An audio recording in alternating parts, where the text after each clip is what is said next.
¿Qué tal, amigas, amigos? ¿Cómo están? ¿Bien? Bueno, me alegro. Espero que Dios esté bendiciendo la vida de cada uno de ustedes. Llegamos a la segunda carta del apóstol Pedro. Él comienza diciendo Simón Pedro. Bueno, el nombre Simón era el nombre de pila. Pedro es el nombre que Jesús le puso a él. Así que él es Simón Pedro, siervo y apóstol. Parece que él pone primero la condición de siervo y después apóstol. Siervo y apóstol de Jesucristo, a los que habéis alcanzado por la justicia de nuestro Dios y Salvador Jesucristo una fe igualmente preciosa que la nuestra. Vemos, Pedro se identifica a sí mismo como el escritor de esta carta. Y él está escribiéndole esta carta a aquellos que han recibido una fe igualmente preciosa. Esta palabra preciosa, nuevamente, es una palabra que tiene distintas traducciones. Tenemos aquí a Pedro, un hombre grande, viejo, rudo, duro, y parece que él utiliza dentro de sus palabras favoritas como muy especial esta palabra preciosa. Gracia y paz os sean multiplicadas en el conocimiento de Dios y de nuestro Señor Jesús. Era el saludo típico, como ya lo hemos mencionado en más de una oportunidad. Y aquí Pedro está orando realmente que esta gracia y esta paz sean multiplicadas. Ahora, uno se pregunta, ¿cómo se multiplican?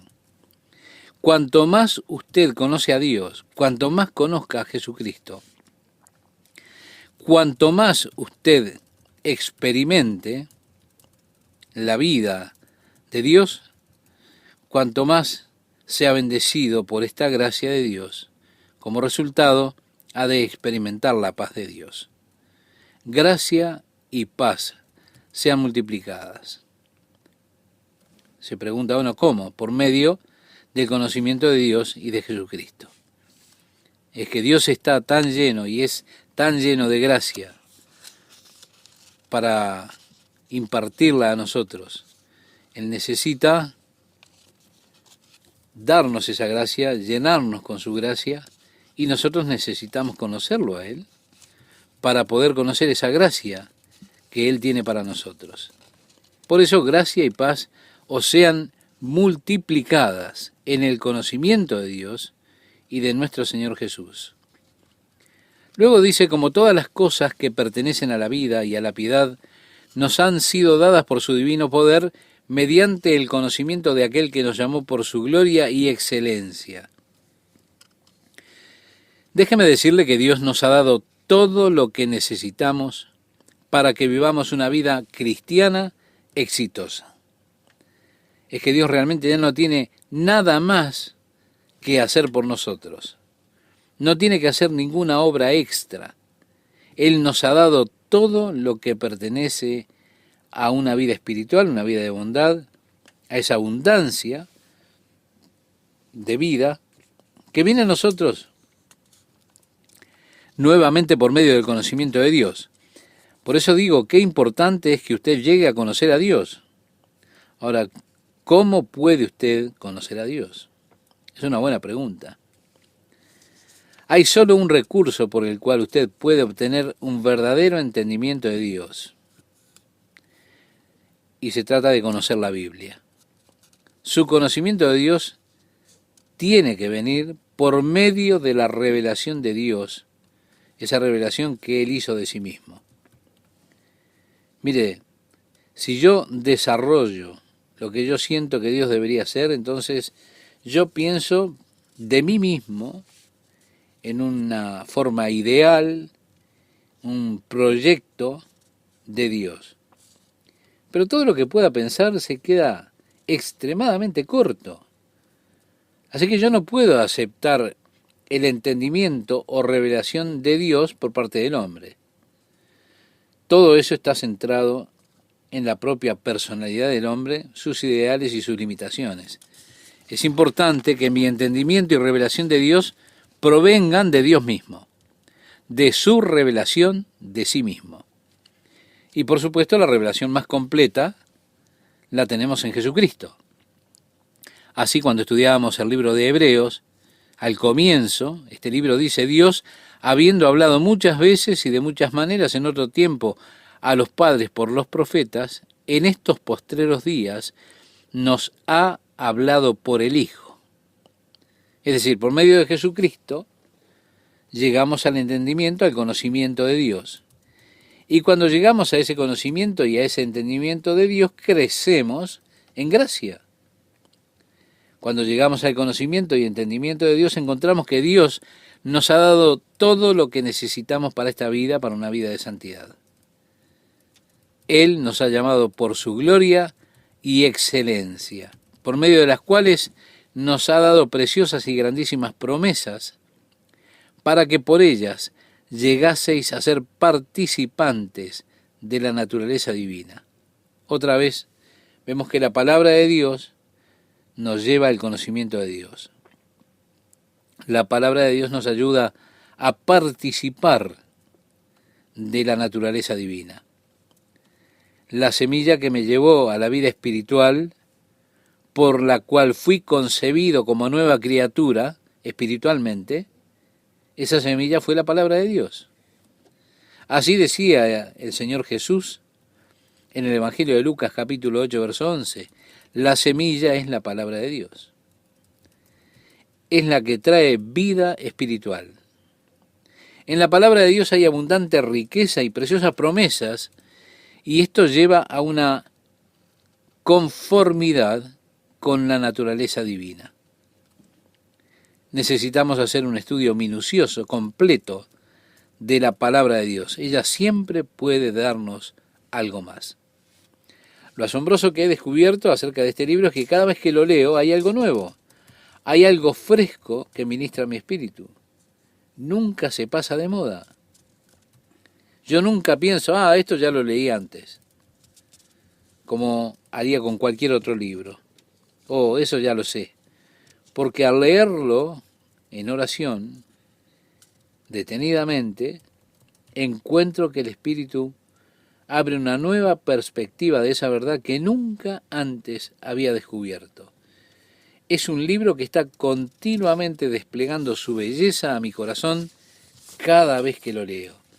Cuando llego a conocer a Dios, mientras crezco en esa gracia por medio del conocimiento de Dios y de Jesucristo. Ahora, esas rocas, esas preciosas promesas, ¿se da cuenta? Pienso que usted puede encontrar una promesa de Dios que se adapte a cualquier clase de circunstancia que usted pueda estar enfrentando. No importa cuál sea el problema. Hay una promesa que se ajusta a ese problema. Una promesa que habla de ese problema. Una promesa de ayuda de Dios, de la liberación de Dios, o la provisión de Dios, la fortaleza de Dios. Sea lo que sea que usted necesite, Dios tiene para nosotros preciosas y grandísimas promesas a las que tenemos que aferrarnos y las que tenemos que reclamar. Y por ellas nos volvemos participantes de la naturaleza divina. Como dice aquí, habiendo huido de la corrupción que hay en el mundo a causa de la concupiscencia.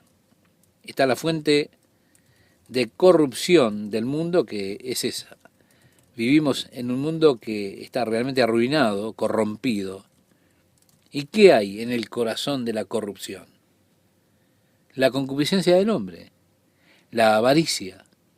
Pero nosotros ya hemos escapado de eso, gracias a Dios, a través del conocimiento de Dios y por medio de la palabra de Dios, participando entonces de la naturaleza divina. Qué importante es que nos alimentemos constantemente de la palabra de Dios, porque es la palabra de Dios la que alimenta al hombre espiritual. Ahora, hay un lado carnal en mí y hay un lado espiritual en mí.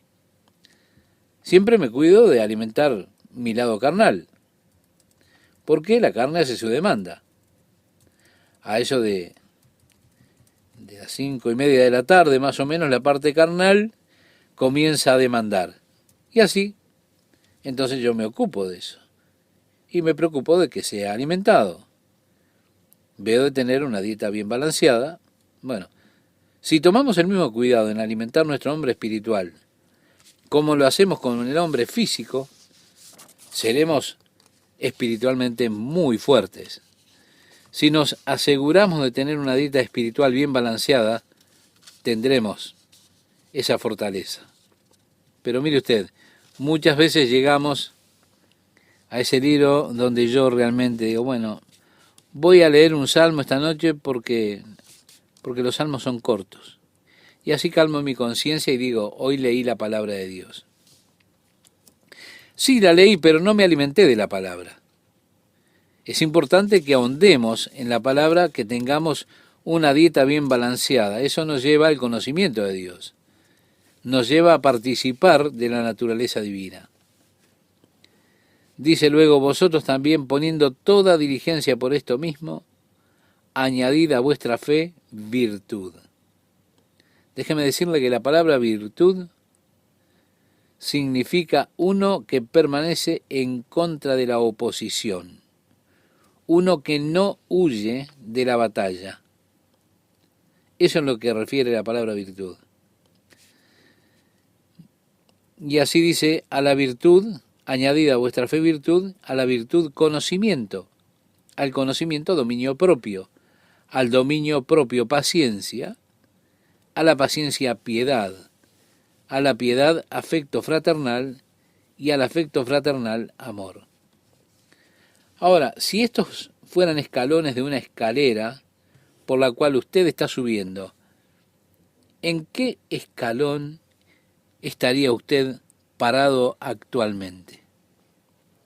Usted está creciendo, se está desarrollando en su caminar espiritual, en su vida, mirando hacia atrás. ¿Ha progresado en este año? ¿Han habido ganancias en su vida espiritual? ¿O está usted solamente pisando agua, tratando de mantenerse allí? La Biblia no nos alienta a mantenernos, nos alienta a crecer, a desarrollarnos, a añadir a nuestra fe virtud y a la virtud conocimiento. Se trata de desarrollar y experimentar el crecimiento. Así que yo lo alentaría a mirar su propia vida para ver y que usted se pueda preguntar, ¿dónde me encuentro? ¿A dónde estoy yendo? ¿Cuáles son mis metas espirituales? Dice el apóstol, porque si estas cosas están en vosotros, ¿qué cosas? Santidad, bondad fraternal, amor. Si estas cosas están en ustedes y abundan, no os dejarán estar ociosos ni sin fruto en cuanto al conocimiento de nuestro Señor Jesucristo. Sí, su vida comenzará realmente a llevar fruto. A veces las personas vienen y me dicen, me siento tan seco espiritualmente. Vaya testimonio contra uno mismo.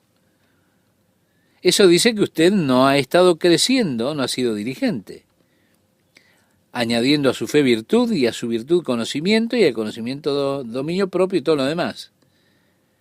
Porque dice el apóstol, si estas cosas están en usted y abundan en usted, usted nunca estará árido o sin fruto o seco espiritualmente. Su vida estará llena con el conocimiento y el entendimiento de nuestro Señor Jesucristo, por el cual la gracia, el amor y la paz se verán multiplicadas en su vida. Ahora dice, pero el que no tiene estas cosas, ¿qué cosas? Vaya a la lista nuevamente para poder entender. Si usted tiene falta de paciencia, dominio propio, que es la moderación, si usted tiene falta de amor, de bondad fraternal, entonces usted está ciego espiritualmente, ¿sí? Espiritualmente ciego a su verdadera condición, a su verdadera necesidad. ¿Se da cuenta? Es trágico, porque el pecado tiene el efecto de entumecer los sentidos del hombre. Nuestras conciencias pueden ser atenuadas o entenebrecidas por pecados repetidos. Usted sabe, la primera vez que usted hizo eso se sintió horrible, estaba molesto. Y usted luchó con eso. Se sintió miserable. Pero usted finalmente lo superó y se alivió. La siguiente vez que usted cometió el mismo pecado, bueno, ya no se sintió tan mal por eso. Hasta que llega el momento en que usted puede hacerlo sin ningún problema. Ese es el efecto del pecado, es entumecedor. Por supuesto, es una de las características mortales de las drogas. Lo primero que ellas atacan es su voluntad. Ellas destruyen su fuerza de voluntad. Y así las personas pueden fácilmente hacerse adictas a las drogas porque ellas atacan esa parte de su cuerpo, hacen ver que ustedes podrán resistir a tal cosa y así destruye la fuerza de voluntad y usted se vuelve una víctima de las drogas. Con el pecado es lo mismo, es cegador, lo deja a usted con una visión muy corta y empieza a perder el sentido de lo eterno. Y eso es peligroso cuando perdemos el sentido de lo eterno, porque no podemos ver más allá, solo vemos la ventaja inmediata, la ganancia temporal, no tenemos en consideración la eternidad. En el momento que uno abandona lo eterno, ha perdido la verdadera perspectiva de la vida.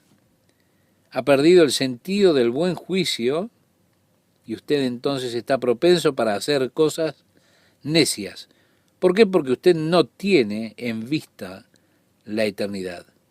Oh, que Dios mantenga en nuestras mentes la conciencia de la eternidad y el hecho de que estamos en el umbral de la eternidad cada día. Ninguno de nosotros sabe cuándo ha de dar ese paso. Aún así pensamos que vamos a estar aquí para siempre.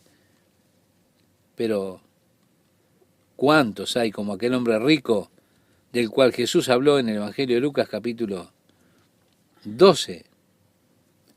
Él decía, yo soy rico, he aumentado mis bienes, no tengo necesidad de nada, pero el Señor dijo, necio, esta noche vuelven a pedir tu alma, y lo que has aparejado, ¿de quién será? Él estaba desarrollando sus planes, allí voy a tirar mis graneros, los voy a hacer más grandes, y cosas por el estilo. Esa noche se terminaría todo. Y así, mi amigo, mi amiga, vivimos en el borde de la eternidad. Necesitamos tener eso en mente. ¿Cuál es el valor eterno? ¿Cuál es el efecto eterno en cada paso que damos, en cada cosa que hacemos o decimos? O tal vez tenga un valor temporal para nosotros. Tal vez nos trae emoción ahora, pero ¿qué es lo que redunda para mí en la eternidad eso que estoy haciendo?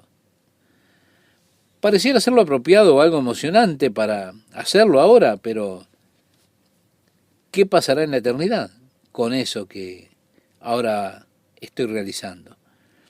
De allí que cuando perdemos de vista la eternidad, nos volvemos, como dice aquí, tiene la vista muy corta, es ciego, habiendo olvidado la purificación de sus antiguos pecados. Por lo cual, hermanos, tanto más procurad hacer firme vuestra vocación y elección, porque haciendo estas cosas no caeréis jamás.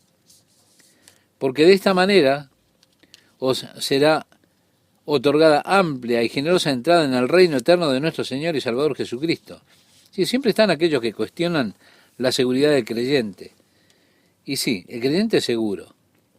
Dice, si hacen estas cosas, nunca caerán. Si usted está añadiendo a su fe virtud, a la virtud conocimiento, al conocimiento dominio propio, si usted hace esas cosas, usted nunca caerá. Ahora, ¿qué clase de entrada ha de tener usted en el cielo?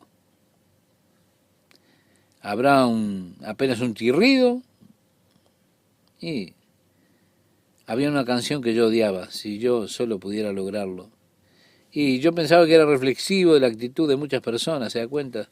Si yo solo pudiera lograrlo, eso es todo, lograrlo, eso es todo lo que quiero. Sí, sí, sí. Una canción que yo odiaba. Pero déjeme decirle, yo quiero tener una entrada abundante en el reino de Dios. Yo no quiero solo correr la carrera y esperar terminar la carrera, yo quiero ganar la carrera. Así decía el apóstol Pablo escribiéndole a los Corintios, en su primera carta, capítulo 9, versículo 24. ¿No sabéis que los que corren en el estadio, todos a la verdad corren, pero uno solo lleva el premio? Corred de tal manera que lo obtengáis. Esa actitud indiferente en cuanto al caminar y la vida cristiana es una maldición que tienen muchas personas en la iglesia. Pedro aquí lo alienta a usted para que tenga una entrada abundante en el reino eterno de nuestro Señor y Salvador Jesucristo. A eso es a lo que apunta con estos consejos.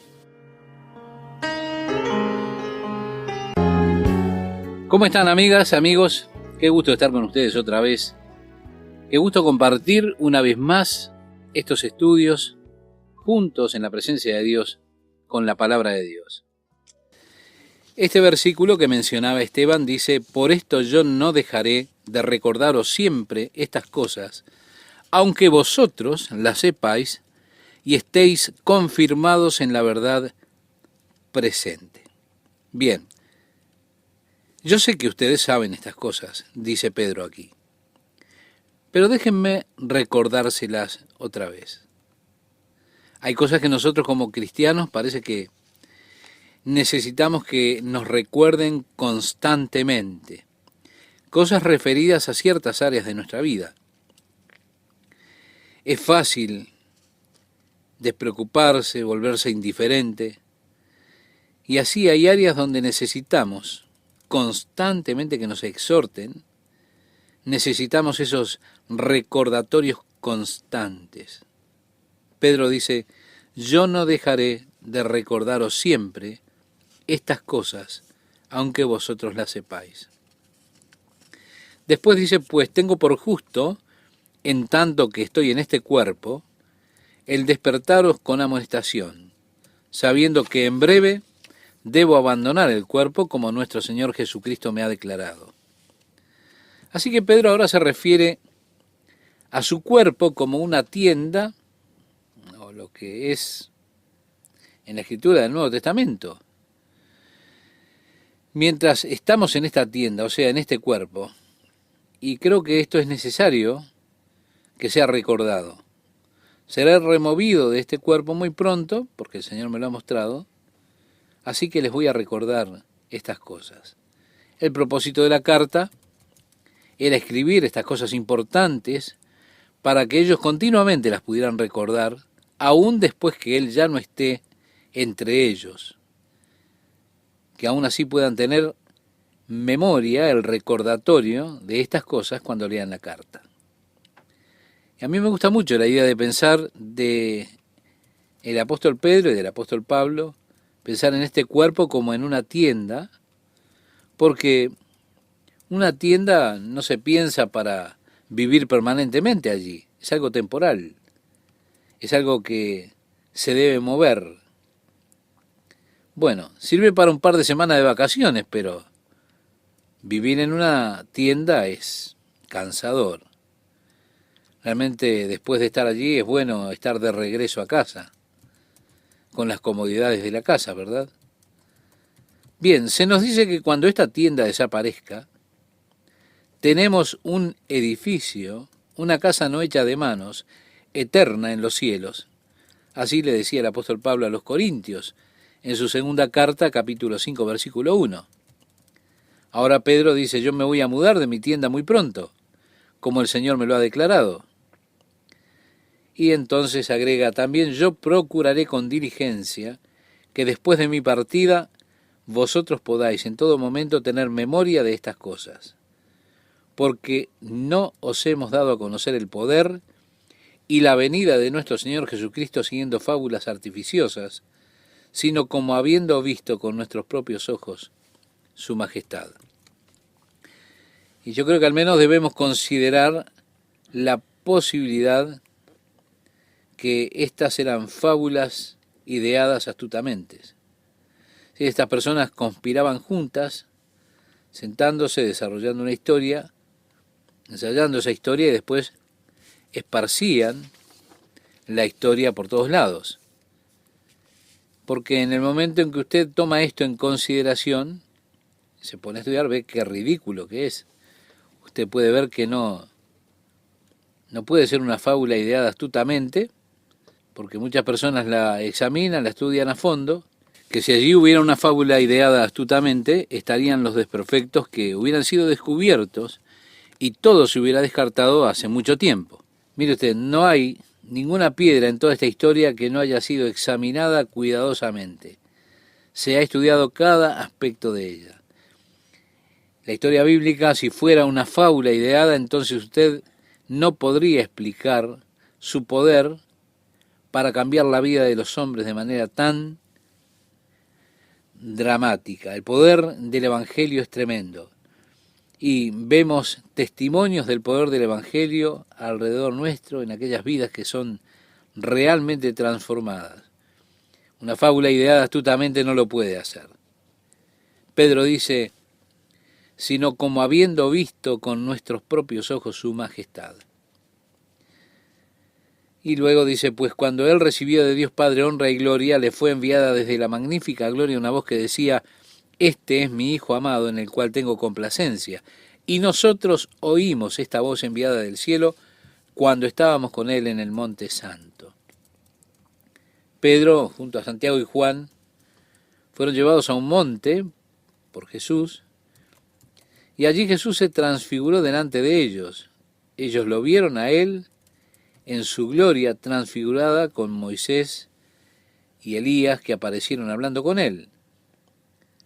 Luego, cuando los discípulos miraron nuevamente, Moisés y Elías habían desaparecido y solamente Jesús estaba allí.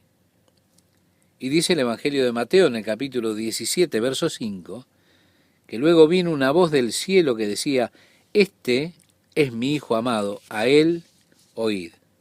Se da cuenta, ellos habían escuchado la ley, habían escuchado a los profetas, allí estaban Moisés y Elías representativos de la ley y los profetas. Pero Dios está diciendo, escuchen a mi Hijo.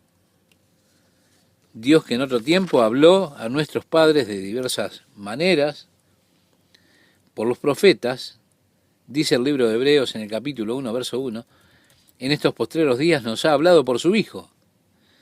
Y allí dice, este es mi Hijo, a él escuchad. La ley vino por Moisés, la gracia y la verdad fueron hechas por Jesucristo. Por eso Pedro dice, escuchamos la voz, fuimos testigos, vimos. Y entonces ahora dice, tenemos también la palabra profética más segura, a la cual hacéis bien en estar atentos como a una antorcha que alumbra en lugar oscuro hasta que el día esclarezca. Esta profecía es la palabra de Dios, que es como una antorcha que alumbra en lugar oscuro hasta que el día esclarezca. Durante la noche, aún así usted tiene en la palabra de Dios una luz para guiarlo. A través de la oscuridad de la historia humana hay una luz que nos guía hasta que el día que es profetizado esclarezca. Y dice luego Pedro, y el lucero de la mañana salga en vuestros corazones. Vemos esta palabra de profecía, una de las apologéticas más fuertes de la Escritura, es precisamente el área de la profecía. El hecho de que la Escritura profetizó tantas cosas que luego sucedieron y encontrarnos con profecías 100% exactas, es la apologética más fuerte de la Escritura. Quiero decir, todo lo que usted tiene que hacer es fallar en una profecía y todo el libro cae desacreditado totalmente. No ocurre así con la palabra de Dios. Hay personas que están ciegas por el fervor religioso y quieren pasar por alto el hecho de que José Smith dijo que la luna está hecha de queso. Y hay otro grupo que predijo que Jesús vendría en 1917, después en 1925. Una palabra segura de profecía. Se aventura en ese campo y, por supuesto, son profecías humanas que fallan. De allí que dice Pedro, entendiendo primero esto, que ninguna profecía de la Escritura es de interpretación privada. Es importante que entendamos esto. Yo no le veo mucha gracia a muchas de las interpretaciones que dan las personas de las Escrituras. Algunas revelaciones especiales que nadie ha visto antes, y bueno, ya Dios me la mostró a mí, nada más se da cuenta. A mí no me gusta eso, porque no hay escritura de interpretación privada. Porque nunca, dice Pedro, la profecía fue traída por voluntad humana, sino que los santos hombres de Dios hablaron siendo inspirados por el Espíritu Santo. Y así nosotros encontramos aquí que la palabra de Dios atestigua de la inspiración de las Escrituras. Cuando Pablo le escribe a Timoteo su segunda carta, en el capítulo 3, verso 16, le dice, toda escritura es inspirada por Dios. Ahora, este es uno de los puntos que Satanás ataca constantemente. Hay tres áreas básicas en las cuales Satanás constantemente está asediando. Una es la palabra de Dios. La segunda es la deidad, la condición de Dios de Jesucristo. Y la tercera es la obra del Espíritu Santo. Satanás constantemente ataca esas tres cosas.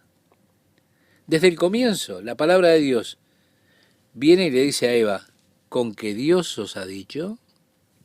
Y así él continúa atacando la palabra de Dios. Y como este es uno de esos campos de ataque, cuando Pedro menciona aquí que las Escrituras fueron inspiradas por el Espíritu Santo, es natural entonces que él nos advierta en contra de los falsos maestros que vendrán en estos últimos días. Y una de las principales promesas de estos falsos maestros es precisamente que la palabra de Dios no es inspirada, que la palabra de Dios es falible porque está hecha por hombres, o que está mezclada con conceptos humanos y las ideas del hombre, y por eso en algunos lugares se vuelve poco fiable. Por eso decía Pedro, los santos hombres de Dios hablaron siendo inspirados por el Espíritu Santo. Pero aún en los tiempos del Antiguo Testamento existían ya los falsos profetas. En días de Jeremías, el profeta Jeremías, habían falsos profetas que le decían al rey que él iba a prosperar, que él derrotaría al enemigo. Jeremías le dio al rey la profecía verdadera, y el rey no quiso escuchar a Jeremías. Esos falsos profetas se burlaron de Jeremías. Uno salió por la ciudad diciendo que el rey derrotaría a los enemigos y los echaría por tierra. Y profetizaban paz, paz donde no había paz. Así que siempre estuvieron los falsos profetas. Y ellos vienen vestidos de ovejas. Muchas veces usted los escucha y dice, amigo, estos sí que son buenos. Ellos realmente hablan muchas verdades.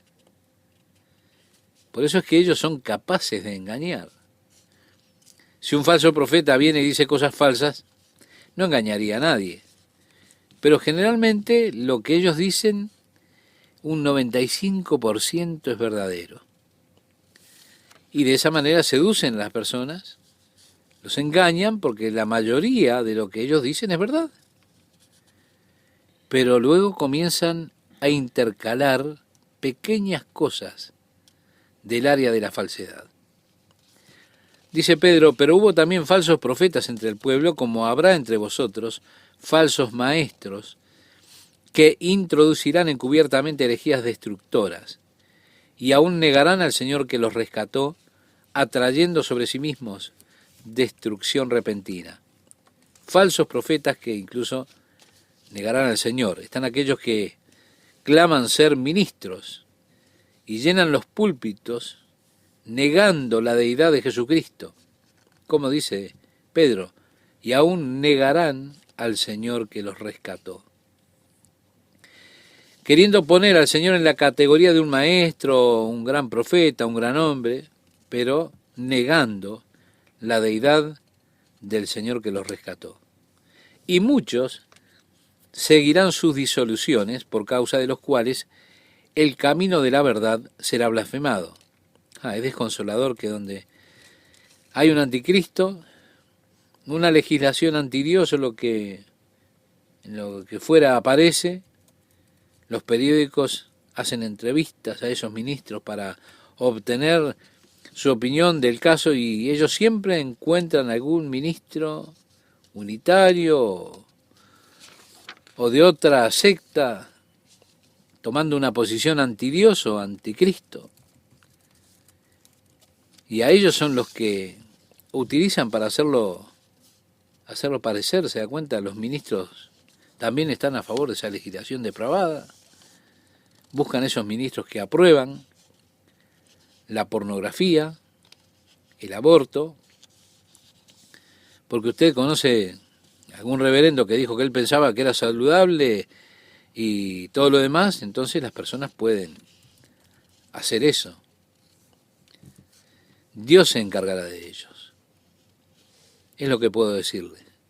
Pero, claro, a ellos les gusta humillar a aquellos que claramente declaran la verdad de Dios y entonces salen a decir que son seres ignorantes, analfabetos y todo lo demás. Bueno, que así sea. Dice Pedro, y por avaricia harán mercadería de vosotros con palabras fingidas. El verdadero pastor desea alimentar el rebaño de Dios. Los falsos maestros lo que buscan es esquilar el rebaño de Dios. Y así desarrollan tantos artilugios para esquilar el rebaño de Dios. Oh, ustedes han estado en mi corazón estos días, el Señor me despertó esta mañana, yo estaba orando por ustedes. ¿Sucede algo malo? Por favor dígame por qué es que yo me he sentido tan perturbado por usted últimamente. ¿Por qué no me escribe y me lo hace saber, así yo puedo orar más por usted? Y por favor incluya una ofrenda, así yo puedo continuar con este ministerio que Dios me ha dado. ¿Se da cuenta? Por avaricia harán mercadería de vosotros con palabras fingidas. Ellos compran listas de mails para enviar esas cartas, como si ellos fueran un primo suyo que usted no ha visto por años. Y usted ha sido una carga para ellos últimamente. ¿Y cómo les gustaría a ellos ir a su casa y sentarse con usted y compartir con usted? Pero bueno, usted está tan ocupado. Ellos ya saben que usted no tendrá tiempo para ellos.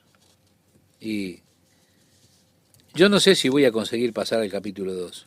Solo me pregunto, sin embargo, cómo todo esto debe herir el corazón de Dios, siendo tan mal interpretado por el hombre.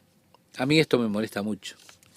Y yo no soy, usted sabe, la persona más pura del mundo, pero si estas cosas me molestan a mí, que soy lo que soy, ¿cuánto más le molestarán a Dios? Ser representado así por estos hombres charlatanes, bandidos, engañadores, como un codicioso. Y ellos utilizan esas palabras fingidas, engañosas, para hacer mercaderías de ustedes. Mi amigo, tenga cuidado de cualquiera que lo quiera colocar en las revistas que se venden en las esquinas o lo que sea para que el dinero vaya a sus fondos. Estábamos en un restaurante en Indiana y se acercó un niño, tarde en la noche. Fue luego de la iglesia, nosotros fuimos a comer algo, y se acercó este niño pequeño, tenía allí un osito de peluche. Y él quería, usted sabe, era un hábil conversador y comenzó a colocarnos un pin que es una especie de prendedor. Y él dijo, aquí tienes uno, quiero darte uno a ti. Luego, por supuesto, habiendo colocado el pin sobre uno, él quería una donación.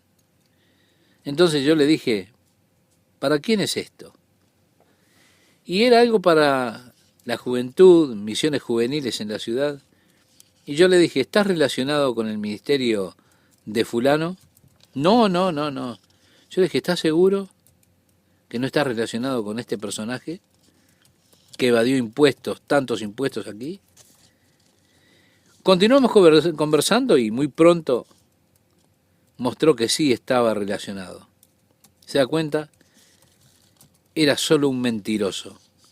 Pero ellos hicieron mercadería con él. Y ahora querían hacer mercadería con nosotros. Estuvieron utilizando a este niño para que saliera por las noches a vender esas cosas para el beneficio de ellos. Pedro dice, sobre los tales, ya de largo tiempo, la condenación no se tarda y su perdición no se duerme.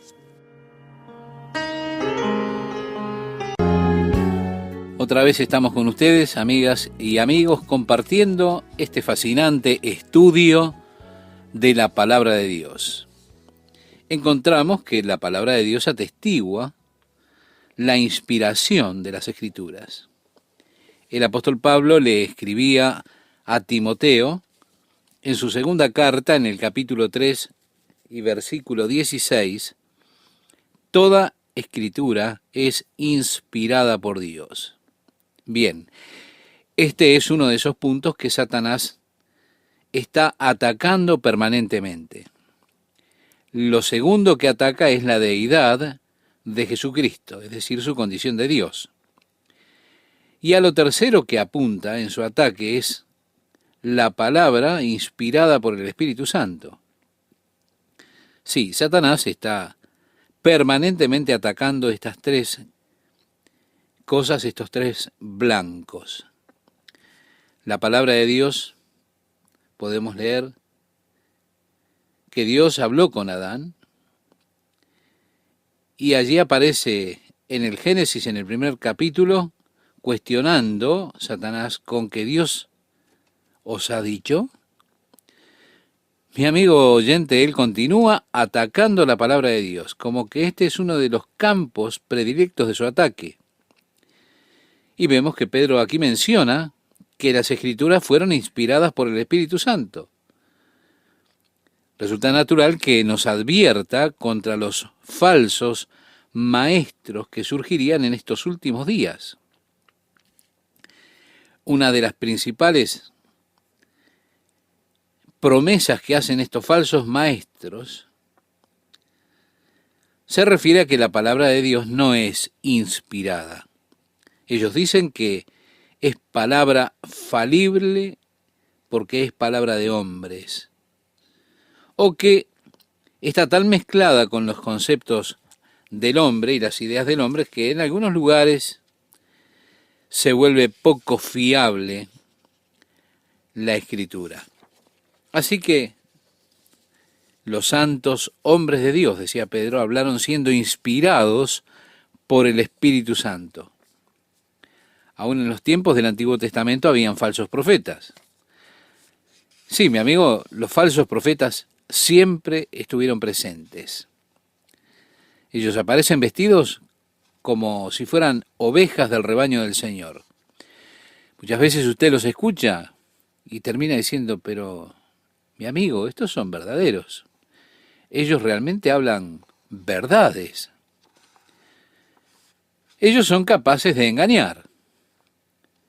Piense que si un falso profeta dice cosas burdas, falsas, no engañaría a nadie. Pero generalmente lo que ellos dicen, un 90% es verdadero. De esa forma ellos seducen a las personas y los engañan porque la mayoría de lo que dicen está bien, es verdad. Pero ellos mezclan la falsedad. Comienza este capítulo 2 de la segunda carta de Pedro diciendo, pero hubo también falsos profetas entre el pueblo, como habrá entre vosotros falsos maestros, que introducirán encubiertamente herejías destructoras y aún negarán al Señor que los rescató, atrayendo sobre sí mismos destrucción repentina. Sí, falsos profetas que incluso negarán al Señor. Aparecen aquellos que dicen ser ministros, que ocupan los púlpitos, pero niegan la deidad, la condición de Dios del Señor Jesucristo. Como está escrito, y aún negarán al Señor que los rescató, intentando ponerlo al Señor Jesucristo en la categoría de un buen maestro, un gran profeta o lo que sea, pero negando que Él es Dios, es decir, negando al Señor que los rescató. Luego dice Pedro, y muchos seguirán sus disoluciones, por causa de los cuales el camino de la verdad será blasfemado. Aquel que es verdadero pastor, su deseo es alimentar el rebaño de Dios. En cambio, los falsos maestros lo que quieren hacer es esquilar al rebaño de Dios. Ellos han desarrollado tantos artilugios para esquilar al rebaño de Dios. Yo solo me pregunto, sin embargo, ¿cómo debe herir el corazón de Dios todo esto? Cuando Dios es tan mal interpretado por estos hombres. Pero si estas cosas me molestan a mí, piense por un momento cuánto más le han de molestar a Dios el hecho de ser representado de esa manera por estos hombres, por estos charlatanes, como un bandido, como un engañador, como un codicioso. Sí, ellos utilizan palabras fingidas, engañosas, tratando de hacer mercadería de las personas. Así que déjeme decirle, tenga cuidado de cualquiera que lo quiera colocar a usted en esas revistas que se venden en las esquinas o en algunas flores o muñecos o lo que sea para que el dinero llegue a sus arcas. En el versículo 3 decía Pedro, sobre los tales, ya de largo tiempo la condenación no se tarda y su perdición no se duerme. Porque si Dios no perdonó a los ángeles que pecaron, sino que arrojándolos al infierno, los entregó a prisiones de oscuridad para ser reservados al juicio, uno puede preguntar, ¿quiénes son esos ángeles que pecaron y fueron lanzados luego al infierno? Bueno, lo que sabemos es que Satanás aún no está allí, y que muchos de los ángeles que fueron en pos de Satanás en su rebelión, todavía no están encarcelados en aquel lugar, sino que andan sueltos por allí obrando sus obras corruptas. En el libro de Apocalipsis se nos dice que Satanás fue echado del cielo y que arrastró con él a la tercera parte de las estrellas. Muchos comentaristas bíblicos creen que los ángeles son quienes en el libro de Génesis capítulo 6 comenzaron a habitar con los hombres. Y así comienza diciendo que los hijos de Dios vieron que las hijas de los hombres eran hermosas, bueno, y todo lo demás. Y esos ángeles que no guardaron su estado original son aquellos que están reservados allí en las cadenas del infierno. Pedro continúa diciendo, y si no perdonó al mundo antiguo, sino que guardó a Noé, pregonero de justicia, con otras 7 personas, trayendo el diluvio sobre el mundo de los impíos, y si condenó por destrucción a las ciudades de Sodoma y de Gomorra, reduciéndolas a ceniza y poniéndolas de ejemplo a los que habían de vivir impíamente, bueno, tenemos ahora mucha decepción. Señalamos, un hombre que está viviendo una vida impía es un hombre que está ciego. Así lo definimos, porque él no puede ver más allá, está corto de vista, pierde la visión de lo eterno. Como Dios es misericordioso y paciente, El hombre muchas veces interpreta mal lo que es la paciencia de Dios como si fuera debilidad o ceguera de parte de Dios, o como que Dios es permisivo y permite lo que está haciendo esa clase de personas. Muchas veces preguntamos si a Dios no le gusta lo que están haciendo, ¿por qué no los elimina? Pero eso es un error. Y las personas comienzan a pensar que Dios está entonces totalmente ajeno a lo que está pasando, a la situación. Que Dios solamente deja que todo suceda. Que a Dios no le interesa realmente lo que ocurre en este mundo. Pero aquí Pedro señala que Dios ya trajo su juicio en el pasado. Los ángeles fueron lanzados al infierno. El mundo antiguo, antes del tiempo de Noé, también las ciudades de Sodoma y de Gomorra, también son ejemplo para aquellos que quieren vivir una vida impía. Eso nos dice que el día de su juicio está llegando y que no va a poder escapar de eso aquel que se encuentre en esa situación. A pesar de que tal vez sea lo que está haciendo por un tiempo. Llegará el día del ajuste de cuentas. Ese día vendrá. Y esto es una advertencia para el hombre que un día, ese día, valga la redundancia, llegará. Y entonces el hombre ha de responder delante de Dios por las cosas que ha hecho y por las cosas que dice. En el versículo 7 leemos, y libró al justo Lot. Sí, cuando Dios destruyó Sodoma y Gomorra, libró al justo Lot. Él salvó a Noé cuando llegó el tiempo del diluvio, y él salvó a Lot. Lot, que estaba abrumado por la nefanda conducta de los malvados, o por el sucio comportamiento de aquellas personas.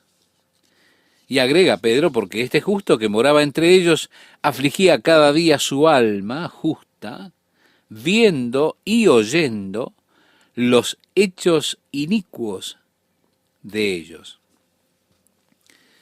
Mi amiga oyente, mi amigo oyente, cuando usted lee acerca de las cosas que suceden en la comunidad del día de hoy, ¿no le aflige a usted la forma en que viven las personas? Déjeme decirle, si eso no le aflige, entonces su estado espiritual no es muy bueno. Quizás quiera decir que usted se ha vuelto muy duro, insensible a la voz del Espíritu Santo. Y eso podría ser porque ha bajado la guardia en su mente.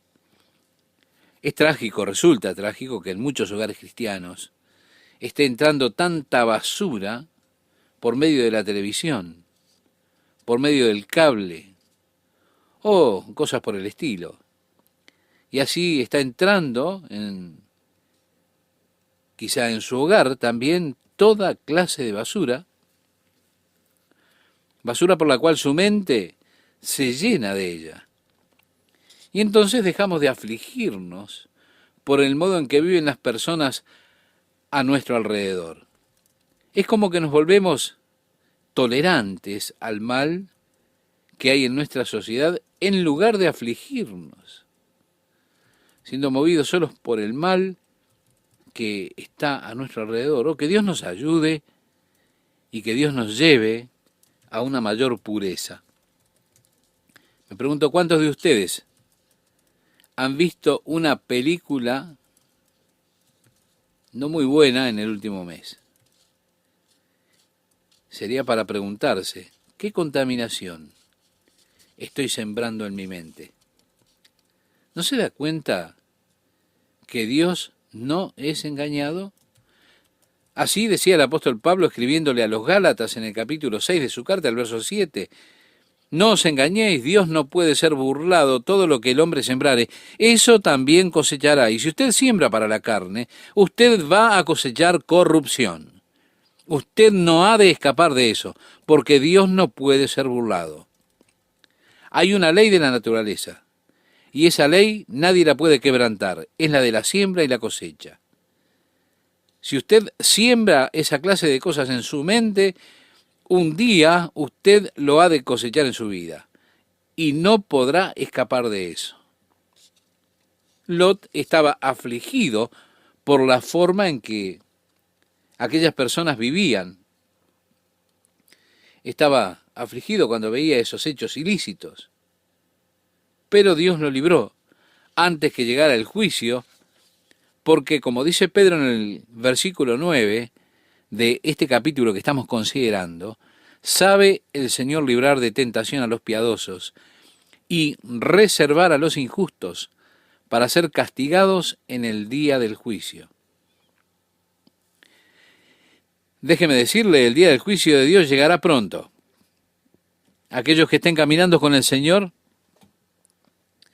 afligidos por el mal de este mundo, serán librados antes que llegue el día del juicio. Así ocurrió con Noé, así ocurrió con Lot. Yo no puedo aceptar que la iglesia estará aquí cuando llegue la gran tribulación, cuando se derrame la ira de Dios, el juicio de Dios sobre este mundo por causa del pecado, la corrupción y la injusticia.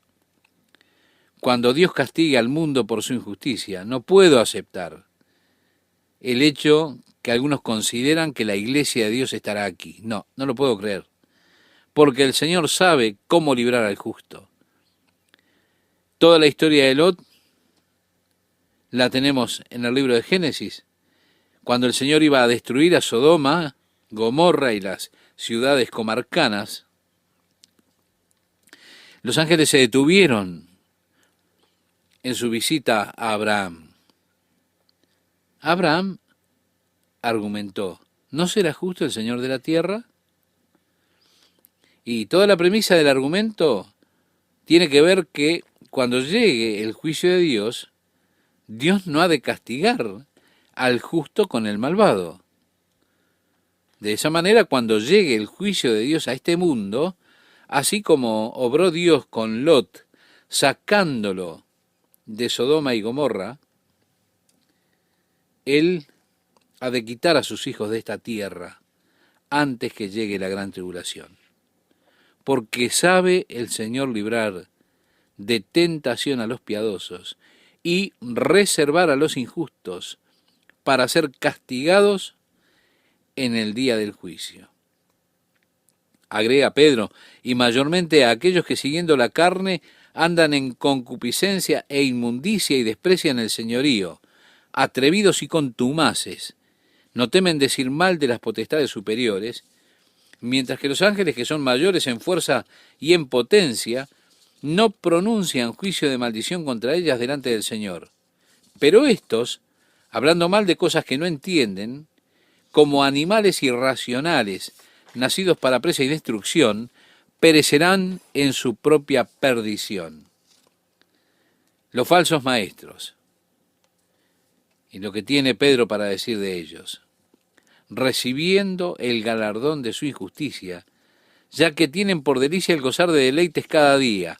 Estos son inmundicias y manchas, quienes, aun mientras comen con vosotros, se recrean en sus errores.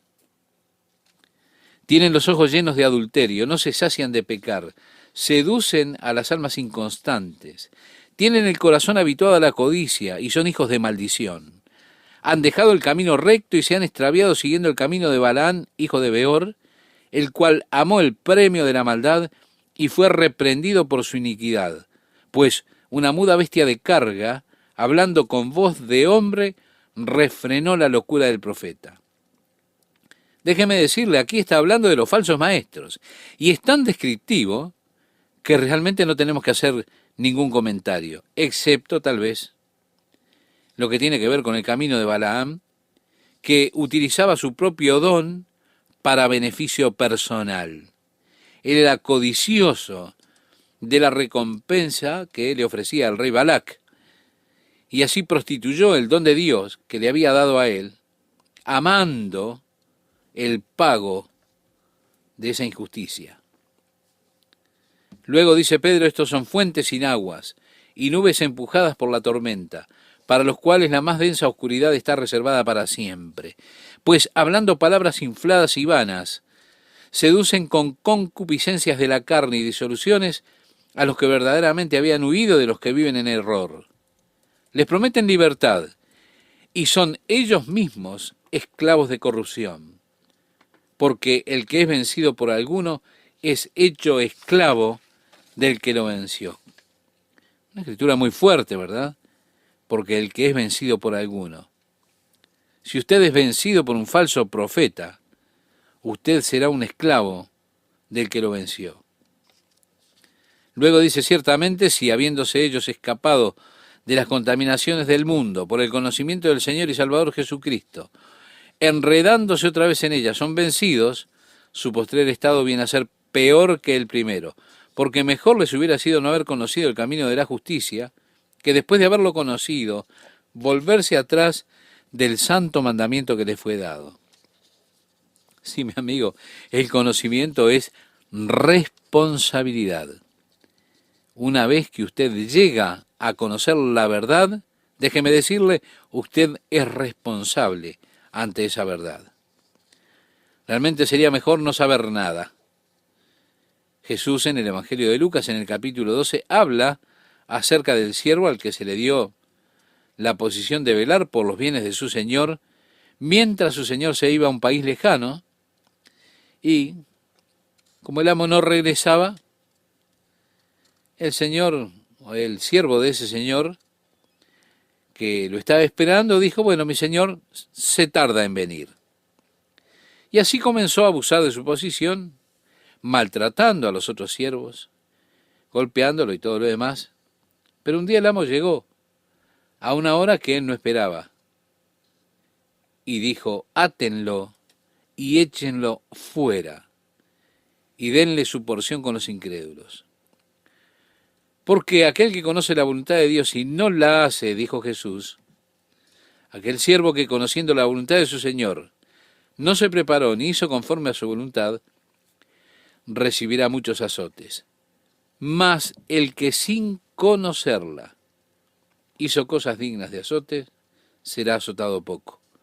Porque a todo aquel a quien se haya dado mucho, mucho se le demandará, y al que mucho se le haya confiado, más se le pedirá. ¿Se da cuenta? El conocimiento es responsabilidad. Quiero decir, Dios lo hace responsable a usted por lo que usted sabe. Sería mejor nunca haber conocido que conocer y después apartarse. Es decir, conocer la verdad y luego apartarse de la verdad. Eso lo pone a usted bajo un gran riesgo, porque usted es responsable delante de Dios. No, eso no es pecar con ignorancia. Eso es pecar con conocimiento. Terminamos con este versículo 22 que dice, pero les ha acontecido lo del verdadero proverbio. El perro vuelve a su vómito y la puerca lavada a revolcarse en el cieno. ¿Qué tal, amigas, amigos? Culminamos este apasionante estudio de la segunda carta del apóstol Pedro y quiero animarle a que siga con nosotros hasta el final de la Biblia.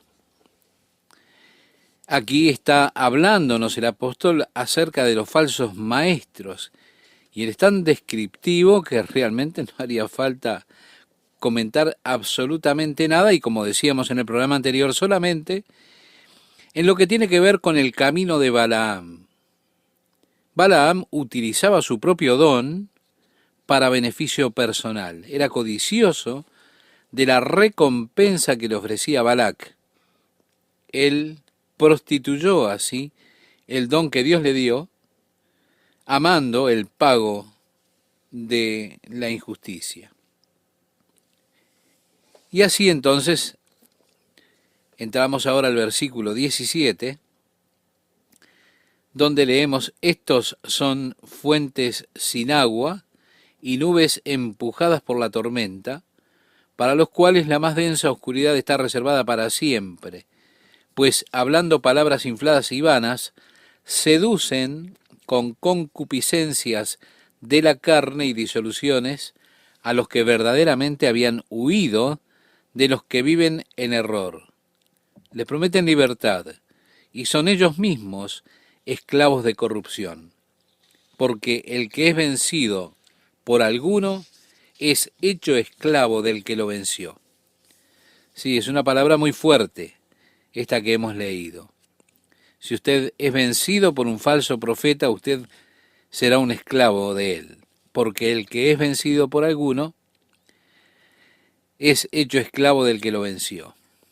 Luego dice, ciertamente si habiéndose ellos escapado de las contaminaciones del mundo, por el conocimiento del Señor y Salvador Jesucristo, enredándose otra vez en ellas, son vencidos, su postrer estado viene a ser peor que el primero, porque mejor les hubiera sido no haber conocido el camino de la justicia, que después de haberlo conocido, volverse atrás del santo mandamiento que les fue dado. También lo mencionábamos con anterioridad, el conocimiento nos trae responsabilidad. Una vez que llegamos al conocimiento de la verdad, que usted conoce el camino verdadero, usted es responsable por ese conocimiento. Por eso realmente es mejor no saber. Mencionábamos también lo que Jesús dijo en el capítulo 12 del Evangelio de Lucas acerca de aquel siervo a quien el Señor le dio la posición de cuidar sus bienes mientras él se iba a un país lejano. Y como no regresaba su amo, este siervo que lo estaba esperando dijo, mi señor se tarda en venir. Y así comenzó a abusar de la posición que tenía, maltratando a los otros siervos, golpeándolos, tratándolos mal. El amo volvió a la hora que este siervo no esperaba y dio la orden de átenlo y échenlo fuera y denle su porción con los incrédulos. Sí, mi amigo, porque aquel que conoce la voluntad de Dios y no la hace, dijo Jesús, aquel siervo que conociendo la voluntad de su Señor no se preparó, ni hizo conforme a su voluntad, recibirá muchos azotes. Mas el que sin conocerla hizo cosas dignas de azotes, será azotado poco. ¿Por qué? Lo dijo Jesús, porque a todo aquel a quien se haya dado mucho, mucho se le demandará, y al que mucho se le haya confiado, más se le pedirá. El conocimiento entonces es responsabilidad. Es decir, Dios lo hace responsable a usted por lo que usted sabe. De allí que decíamos, sería mejor nunca haber conocido que conocer y después apartarse. Conocer la verdad y apartarse luego de la verdad, eso lo pone a usted en un gran riesgo porque usted ahora es responsable por esa verdad que conoce. No es lo mismo que pecar con ignorancia. No, aquí se trata de pecar con conocimiento. Sigue diciendo el apóstol, pero les ha acontecido lo del verdadero proverbio. El perro vuelve a su vómito y la puerca lavada a revolcarse en el cieno. Luego dice, amados, esta es la segunda carta que os escribo. Estamos entrando ya en el último capítulo de esta segunda carta. Amados, esta es la segunda carta que os escribo, y en ambas despierto con exhortación vuestro limpio entendimiento, para que tengáis memoria de las palabras que antes han sido dichas por los santos profetas, y del mandamiento del Señor y Salvador dado por vuestros apóstoles, sabiendo primero esto, que en los postreros días vendrán burladores andando según sus propias concupiscencias. Nos advierte acerca de los falsos maestros que han de venir. Ahora, además de esto, en los últimos días también habrá burladores. Es decir, ellos van a ridiculizar la idea del regreso de Jesucristo. Ellos van a estar diciendo, ¿dónde está la promesa de su advenimiento? porque desde el día en que los padres durmieron, todas las cosas permanecen así como desde el principio de la creación. Esta es una expresión muy clara que tienen aquellos que creen en la teoría del uniformitarianismo, esa teoría sobre la cual se construyó la teoría de la evolución. Todas las cosas permanecen así como desde el principio de la creación. Así que cualquier cosa que esté sucediendo hoy, o cualquier cosa que haya sucedido en la historia, puede ser explicado por las cosas que están sucediendo hoy. Porque hay un patrón uniforme por el cual se dan las cosas, y siempre se han dado así desde el comienzo de la creación. Ahí está el uniformitarianismo, que realmente niega cualquier juicio, cualquier cambio, cualquier cataclismo como producto del juicio. Por supuesto, todo ese concepto realmente fue sacudido por Immanuel Velikovsky en sus libros. Él escribió esos libros, Mundos en colisión y Tierra en convulsión. Y él da evidencia para probar que todo el concepto de esa teoría del uniformitarianismo no es válida. Pedro decía, habrá burladores que dirán, ¿dónde está la promesa de su advenimiento? Porque desde el día que los padres durmieron, todas las cosas permanecen así como desde el principio de la creación. Y agregó Pedro, estos ignoran voluntariamente. Es decir, ellos cerraron sus mentes a esta verdad de que vendrán catástrofes a la tierra. Bueno, una de esas catástrofes fue el gran diluvio del tiempo de Noé. Ese diluvio de la época de Noé da una explicación mucho más razonable en cuanto a los fósiles que el concepto que ellos han puesto gradualmente de varios períodos de eras geológicas, depositando gradualmente esos diversos fósiles en las diferentes estructuras geológicas, porque tenemos dificultades con esa teoría del uniformitarianismo para mostrar cualquier desarrollo de formas fósiles en el día de hoy. En el día de hoy no se forman en el fondo del océano fósiles. Ellos tienen que ser formados solamente por la ocurrencia de alguna conmoción catastrófica en la naturaleza, en la cual de repente una gran cantidad de sedimento se derriba rápidamente y es puesta bajo presión y así se petrifica, se fosiliza. Y usted no ve que eso suceda en el día de hoy. El diluvio explica el tema de los fósiles, pero ellos ignoran voluntariamente, como decía Pedro, que en el tiempo antiguo fueron hechos por la palabra de Dios los cielos y también la tierra que proviene del agua y por el agua subsiste, por lo cual el mundo de entonces pereció anegado en agua. Sí, Dios trajo juicio cataclísmico sobre este mundo. Eso muestra que Dios no está parado allí a un lado de su creación contemplando solamente. Que Dios no comienza a hacer las cosas y después se retira y observa un desarrollo evolutivo. No. Muestra que Dios tiene su mano activa sobre su creación y lo ha continuado haciendo, teniendo su mano activa sobre su creación. Dice Pedro, pero los cielos y la tierra que existen ahora están reservados por la misma palabra, guardados para el fuego en el día del juicio y de la perdición de los hombres impíos. Mi amigo, mi amiga oyente, Dios ha de juzgar al mundo otra vez. No será con un diluvio, No ocurrirá un diluvio universal. El juicio que vendrá será un juicio feroz que Dios traerá sobre esta tierra.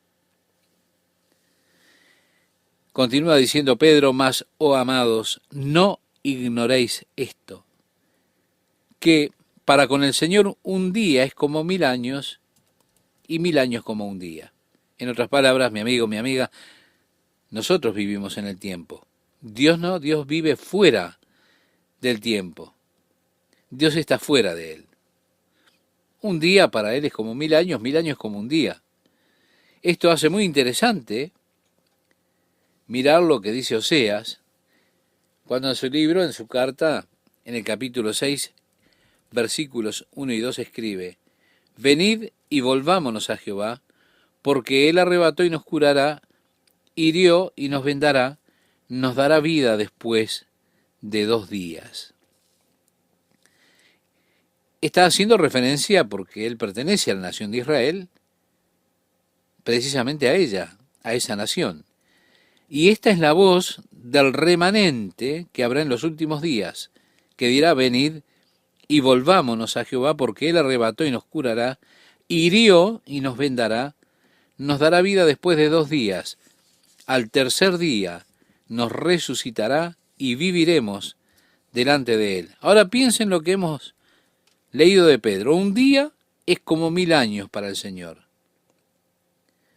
Y fue hace casi 2000 años que Israel dejó de existir como nación. Ahora han sido revividos. Como dice aquí, nos dará vida después de 2 días. Y en el tercer día nos resucitará. Eso ocurrirá en el tercer día, en el reino milenial. Esos 1000 años que restan, porque un día delante del Señor es como 1000 años y 1000 años como un día. Habla de la era del reino, cuando Israel nuevamente será el centro del mundo y Dios gobernando sobre Israel. Así que recuerde, un día es como 1000 años y 1000 años como un día. Dice el versículo 9, el Señor no retarda su promesa. Está hablando de la promesa del regreso de Jesucristo. Como algunos la tienen por tardanza, sino que es paciente para con nosotros, no queriendo que ninguno perezca, sino que todos procedan al arrepentimiento.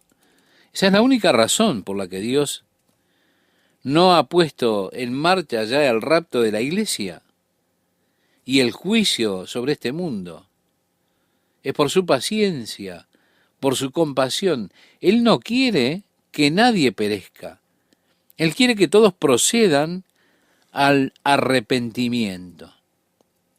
Así que lo que ocurre es el tiempo que Dios le está dando al hombre para que se arregle con él. Ahora, en el tiempo de Noé dijo Dios: mi espíritu no contenderá para siempre con el hombre. Lo puede leer en el capítulo 6 de Génesis, versículo 3. Llegará el tiempo en el cual la paciencia y la compasión de Dios se terminarán. Ese día de oportunidad, ese día de la gracia se acabará. Y las personas tendrán que enfrentar la tremenda ira de Dios. Los burladores dicen: ¿dónde está la promesa de su venida? Mire, yo escucho esto desde que era niño. Aún mi abuela solía decirlo. Sí, que estaban aquellos que se burlaban de la idea de la venida de Jesucristo, del rapto de la iglesia, de este mundo. Pero déjeme decirle, Dios no se ha olvidado de la promesa que hizo de volver para llevarnos, para que estemos con Él. No, no se olvidó. Simplemente que Él es compasivo y paciente, porque no quiere que nadie muera, que nadie perezca. Él quiere que todos se arrepientan. Pero el día del Señor vendrá como ladrón en la noche, en el cual los cielos pasarán con grande estruendo. Continúa diciendo Pedro: y los elementos ardiendo serán deshechos, y la tierra y las obras que en ella hay serán quemadas. puesto que todas estas cosas han de ser deshechas, ¿cómo no debéis vosotros andar en santa y piadosa manera de vivir? Sí, este viejo mundo, este mundo material, este mundo de tantas cosas, se quemará. Todo se disolverá. Ahora, si el mundo material se va a disolver, ¿qué clase de personas tenemos que ser en nuestro comportamiento en cuanto a la santidad? Dice Pedro, esperando y apresurándoos para la venida del día de Dios, en el cual los cielos, encendiéndose, serán deshechos, y los elementos, siendo quemados, se fundirán. Pero nosotros esperamos, según sus promesas, cielos nuevos y tierra nueva, en los cuales mora la justicia. Sí, mi amigo oyente, todo este sistema se ha de disolver, pero nosotros esperamos un nuevo cielo, una nueva tierra y el reino eterno de Dios. Y así dice el pasaje, por lo cual, oh amados, estando en espera de estas cosas, procurad con diligencia ser hallados por Él sin mancha e irreprensibles en paz. Y tened entendido que la paciencia de nuestro Señor es para salvación. Sí, solamente dése cuenta que la espera de Dios es lo que permite que más personas sean salvas. Luego dice, como también nuestro amado hermano Pablo, según la sabiduría que ha sido dada, os ha escrito, casi en todas sus epístolas, hablando en ellas de estas cosas, entre las cuales hay algunas difíciles de entender, las cuales los indoctos e inconstantes tuercen, como también las otras escrituras para su propia perdición. Es que siempre están aquellos que son capaces de tomar las escrituras y retorcerlas o acomodarlas para decir las cosas que ellos quieren. Cuando sea que usted retuerza la escritura para acomodarla a un nivel sobre el cual usted quiere vivir, y si usted ha decidido vivir en un nivel más bajo, usted ha de intentar retorcer las escrituras, es decir, acomodarlas a ese nivel para su propia destrucción. Así que vosotros, decía Pedro, oh amados, sabiéndolo de antemano, guardaos, no sea que arrastrados por el error de los inicuos, caigáis de vuestra firmeza. Antes bien, creced en la gracia y el conocimiento. Volviendo al capítulo 1, tenemos ya allí toda la idea que tiene que ver con el conocimiento de Dios, el conocimiento de Jesús nuestro Señor. Creced en la gracia y el conocimiento de nuestro Señor y Salvador Jesucristo. A Él sea gloria ahora y hasta el día de la eternidad. Amén. Bien, en la próxima semana comenzaremos con la primera epístola de Juan. Hay 3, 4 razones por las cuales Juan escribió esa epístola, y yo quiero que usted descubra las 4. Hay 6 lugares donde Juan señala a Jesús como nuestro ejemplo, y dice como Él, así como Él. Bueno, yo quiero que usted encuentre esas 6. Hay 7 falsas profesiones que el hombre hace. Por ejemplo, expresa esa carta si un hombre dice, bueno, a mí me gustaría que usted la leyera y encontrara esas 7 falsas profesiones. Déjeme decirle algo más. Hay 8 lugares por los cuales Juan nos dice cómo sabemos lo que sabemos.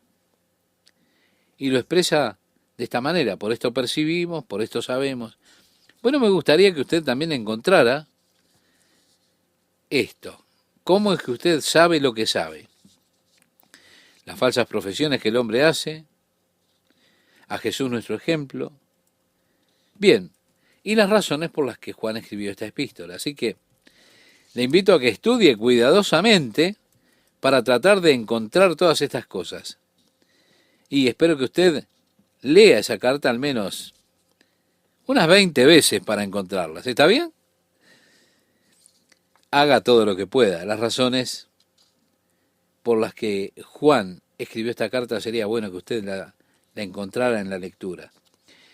Él nos dice por qué escribió. Después habla de Jesús. Reitero, expresa como él, así como él, 6 ejemplos de Cristo como nuestro ejemplo. 7 lugares de las personas que hacen falsas profesiones. El hombre que dice una cosa y hace otra. Bueno, después, ¿cómo sabemos lo que sabemos? ¿Lo va a recordar? ¿Cómo entra esto que digo y que él utiliza en cuanto a la palabra conocer? Si usted fuera al original griego, encontraría 41 veces esta palabra conocer. Hay 2 palabras griegas que se utilizan. Una es ginosco, que tiene que ver con conocer por la experiencia. También yo podría decir, yo sé que estoy en lo correcto. ¿Cómo lo sabes? Y porque yo lo siento. Bueno, ese conocimiento que es intuición es referido por una palabra griega que es diferente a ginosco. La palabra griega es eidos. Saber, bueno, podemos saber muchas cosas espiritualmente por intuición. O el Espíritu Santo ha puesto ese conocimiento en nuestro corazón. Pero están las otras que conozco por experiencia.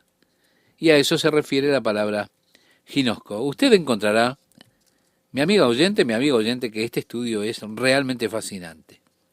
Así que esto es un crédito extra que le doy. Yo puedo prometerle algunas cosas fascinantes que van a suceder en su vida mientras estudie esa primera carta de Juan. Por eso le invito a que usted la lea unas cuantas veces y encuentre aquello que le hemos propuesto.